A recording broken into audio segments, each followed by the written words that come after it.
ቢሮ ተቀምጠህ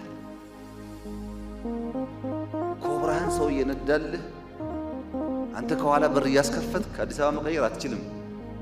ፒክአፕ እየነዳ የምትቀይረው አዲስ አበባ የሚያለቅስ ህዝብ እየመራህ የተንደላቀቀ ነገር እያሰብክና በስብሰባ ማዕት ታጅበህ እንደዛ በእያንዳንዱ ክፍለ ከተማ ያሉ ሆቴሎች ያሉ ምግብ ቤቶች ሻይ ቤቶች ከተረፋቸው ነገር ፕሮፐርሊ ቢያካፍሉ ስንት ሰው በልቶ እንደሚያድር መገመት አትችልም። ሁሉ አይሁን ግድ የለም 1500 መግቡና ማንችለውን ቀስ እያልን ደርሰናል።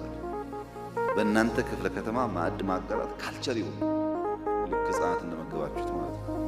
አስተባብረ 10 ሰው 5 ሰው ቤት ስራ አፍርሰ እነሱ አሮጊቶች ዝም ብሎ የሚተኙ እንዳይመስል ማታ ማታ ዝናብ ሲቀርላቸው ስምህን ልጆችህን ምናምን እየጠሩ እየባረኩ ያድራሉ።